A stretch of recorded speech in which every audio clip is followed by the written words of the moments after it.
Yes, this is becoming a series now. Dinosaurs. Who hates them? Not me, in fact. When you think of dinosaurs, you think of Jurassic Park or World. A lot of people get confused as to which one it is. The answer is both. Jurassic Park is the first movie in the franchise, and Jurassic World is the fourth. Here's a list of all the movies released so far. And on fashion with the last video, it's fallen off. Jurassic World Rebirth was a horrible dumpster fire of barely any character development. I'll get to my opinions of the newer ones later on though. I'll be going through each movie separately and talking about popularity at the time and overall storytelling. This time I have made a script, and I have actually watched all of these movies instead of just saying I've heard it's good. Here's a quick spoiler warning for pretty much most people because I don't think many people have actually watched all of these movies. Anyway, now it's time for Jurassic Park is without a doubt the best movie in the franchise with a score of 8.2 out of 10 on IMDb and a really good tomato meter score. It really just captures dinosaurs and terror very well, and yes, I am aware Michael Crichton's original book is what most of it is based off of. However, what I'm trying to convey is that Jurassic Park really just showed off what dinosaurs look like and set standards for what was to come next. Yes, I know the dinosaurs in Jurassic franchise are not scientifically accurate, but who cares? Velociraptors are much smaller than they are in the film, but that would make it less fun and threatening. Anyway, the story was great and set up a simple plot that would pretty much be reused for a lot of the Jurassic movies to come. They simply reach the island and a storm shuts off all the power and they have to find a way to escape the island. Simple, good and easy to understand plot. And they continue the same basic gist in The Lost World was a book made by Michael Crichton, but there are a lot of things that were changed. The plot of The Lost World is similar to the original Jurassic Park film. Ian Malcolm from the first film and a few new characters go to the second island where all the dinosaurs were made, which seems like the next logical step to go towards after seeing where the dinosaurs were transported to. Then they see the company behind Jurassic Park is trying to get the dinosaurs back to the mainland, and they crash the operation, and then all communications are down, so they have to find a way to escape. They do eventually escape. In my opinion, it was a good movie. I liked it quite well, but IMDb and Tomato Meter say that the majority of people didn't like it. The Lost World is not the worst film by far, as the next one is a really big drop in quality. I think this is the point where people were tired of the same idea of just trying to escape a dinosaur-filled island. Alan Grant from the first film and other new characters end up on the island where the dinosaurs were made. They have to find a child who got stuck on the island. You see where this is going? They get stuck and they have to find a way to escape. It's a really repetitive formula, and because people started realizing this, it did really bad, even worse than Lost World. It's not the worst one. There's one worse one. But then the next logical step was to wait 14 years for people to think it was over, then make another film and use the hype to make money. And that, my friends, is... I'm a little biased towards Jurassic World because it was the second movie I watched and it was the first Jurassic one. The first movie I watched was Home, which probably explains why I like Jurassic World so much. Anyway, opinions aside, this film did pretty well. It did better than The Lost World and Jurassic Park 3. It doesn't quite hit the original's perfect 91% on Tomato Meter and 8.2 on IMDb, but it is the 10th highest grossing film of all time right now. They introduced a hybrid dinosaur with the Indominus Rex. I know, genius. And to many, the Indominus is the best hybrid in the series so far. The plot was slightly adjusted to the characters not being stuck on the island. I know, it's a miracle. They were just trying to contain the Indominus after it escaped. Then after the Indominus is killed, they leave. It's a nice breath of fresh air compared to Jurassic Park 3 and The Lost World.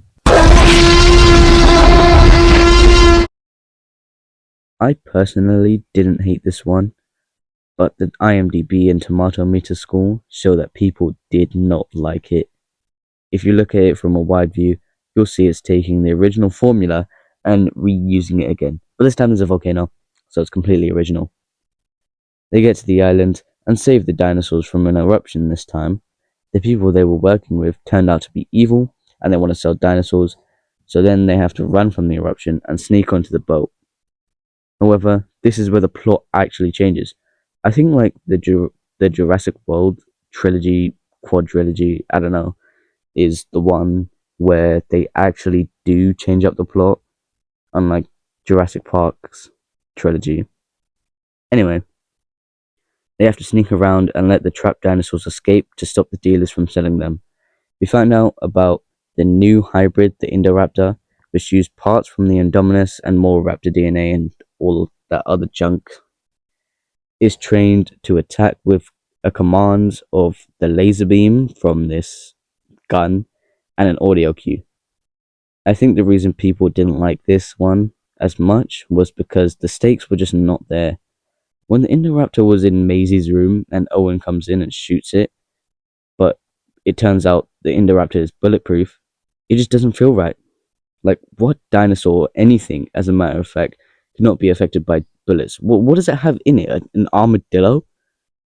I know there are probably like some animals, like an armadillo, that can, but it seems like it's just a plot device as to why they have to run. It's just like some Frankenstein sort of monster instead of an actual dinosaur. Overall, I understand why people didn't have a very good impression of this movie, but personally, I liked it quite a bit. But now, we get to the worst one yet. I don't even have much to say about this one. This is just a horrible movie that just played off of nostalgia. No Way Home from the MCU did do a similar thing, but it had a good plot, unlike this. I mean, the IMDb and tomato meter score just shows the hatred that everybody had for this movie. Sure, it brought back the OG 3 from Jurassic Park, but the plot felt dry. The Giganotosaurus had no reason to be killed. It literally did nothing wrong, unlike the Indominus or the Indoraptor, who actually killed people. I literally have nothing to say about this. It was just slop trying to ride off of nostalgia. I've redone this section because all of the audio in this video was made way back in July, and it's been a while now, so some of the things I said was outdated, but my opinion is still the same. It's a bad movie, but I genuinely don't know how people like it. The tomato meter score and the IMDb score say that the critics didn't like it, but the public did. Maybe I'm just becoming desensitized and becoming a critic myself. You never know. But I do have a few points. Like, the character development was not there. There was literally none.